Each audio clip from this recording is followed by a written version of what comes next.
হে friends, তোমরা সবাই কেমন আছো? আমি তো ভালো আছি। এটা দেখো, এটা হচ্ছে আমার শনিবারের ব্লগ। আমি ওই দিন রবিবার দিন আমার ছেলের পরীক্ষা, শনিবার দিন তো ওর ছুটি থাকে, আমার হাজব্যান্ডেরও ছুটি থাকে। আর যেই গরম ছিল, ওরে পড়াইতেছি, তার মধ্যেও আমি আবার রান্না করতেছি, ওকে গানের স্কুলে নিয়ে গেছি। এই যে সকালে ব্রেকফাস্ট করলাম ব্রেড টোস্ট দিয়ে, তারপর একটু ট্যাঙ্ক খেলাম 12টার দিকে, তারপর এই যে বিছনা সব গুছিয়ে নিলাম, ওর পড়ার টেবিলটাও একটু গুছিয়ে দিলাম। সকালে আবার ওকে নিয়ে আমি গানের স্কুলে গেছি পড়ানোর পর।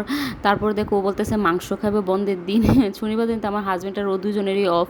তারপরে এখানে আমি মুরগি কেটে নিলাম, পেঁয়াজ কেটে নিলাম, আলু কেটে নিলাম, তারপরে রান্না বসিয়ে দিলাম।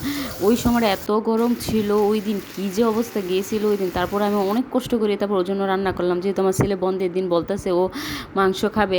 তাড়াতাড়ি ও কেটে কুটে ওর জন্য রান্না করলাম। এই যে এখানে আমার হাজব্যান্ডের জন্য শুটকির ভর্তা রান্না করবো, যেন শুটকি কেটে নিলাম, পেঁয়াজ মরিচটা ভেজে নিচ্ছি। মানে রান্নাঘরে তখন মানে কী বলতে আগুন পড়তেছিল মনে হইতেছিল ওই সময়টা, মানে কী যে একটা অবস্থা গরমের, মানে প্রচণ্ড গরম।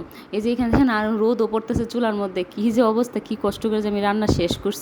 এই যে এখানে আমার মাংসটাও হয়ে গেল। তারপরে আমি পাটায় ভর্তাটা বেটে নিচ্ছি, যেহেতু আমি মানে বেটেই আজকে ভর্তাটা তৈরি করবো আর কি।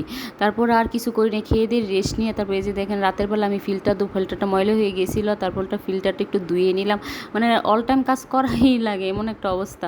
তারপরে এই যে এখানে আমি দুধ নিচ্ছি, চা বানাবো, তারপরে সেমাই করবো, যে সেমাইয়ের জন্য রেডি করে রাখলাম সব কিছু।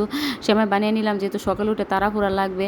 তারপরে এই যে রুটিটা তৈরি করে নিলাম, সকালেটা যাতে আমার কোনো কষ্ট না হয়, তাড়াতাড়ি যেন আমি রুটি ভেজে ব্রেকফাস্টটা করে নিতে পারি।